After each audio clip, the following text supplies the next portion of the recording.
So right now we're going to go over the first problem from Unit 7, Worksheet 3, Circular Motion Examples. The problem for number 1 is, a woman flying aerobatics executes a maneuver as illustrated below.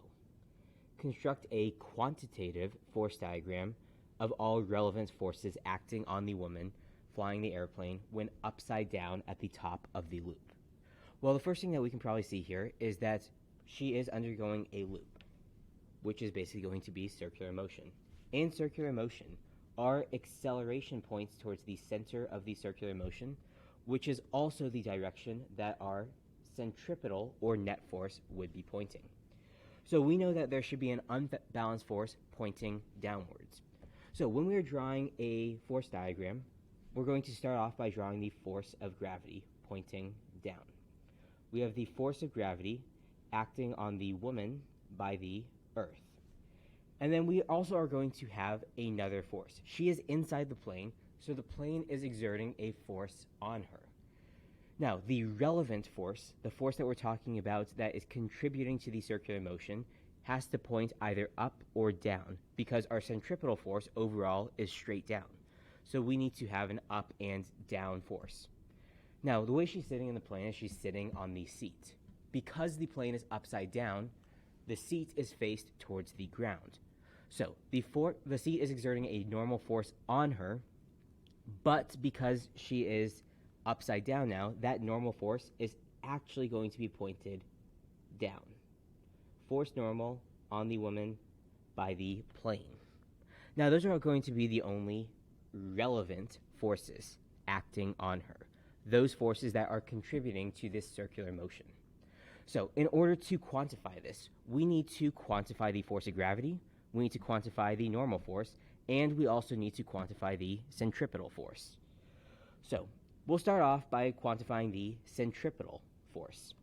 Our centripetal force is the same thing as our net force, which we can use the equation mass times our centripetal acceleration, which we can represent as the square of the average velocity, or the speed, divided by the radius.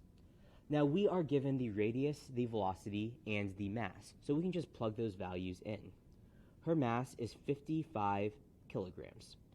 She is traveling 65 meters per second, and then we would square that, and we divide by the radius of the circle, which is 380 meters.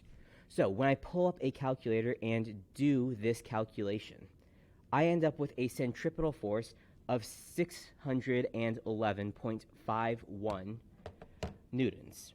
But I can just round that to the nearest whole number. So I'm just going to do 612 newtons. That's her centripetal force, and because that force is pointed down, I'm going to say that's a negative sign. Now, I also know that my centripetal force is going to be the combination of my forces that are pointing up or down. In this case, it's just my normal force and my force of gravity. And because both of those are pointing down, I can have both of those be negative signs. But because my centripetal force is also pointing down, that really makes everything negative. So I'm just going to make the assumption that they're all pointing in the same direction, which is why I can have a positive sign for everything. Now, when I'm talking about my force of gravity, that's mass times the 9.8 newtons of force for every kilogram of mass. I know my centripetal force here is 612 newtons, and then I can use that to find my normal force. If her mass is 55 kilograms, which is provided for us, I can have that in right here. So her force of gravity is going to be 55 times 9.8, which is 539 newtons of force. That plus the normal force is equal to 612 newtons. So I would just subtract 539 newtons from both sides of my equation to figure out what my normal force is equal to. So my normal force would be 73 newtons. So this right here is the quantitative force diagram for all of the relevant forces acting on the woman while she is performing this aerobatic maneuver.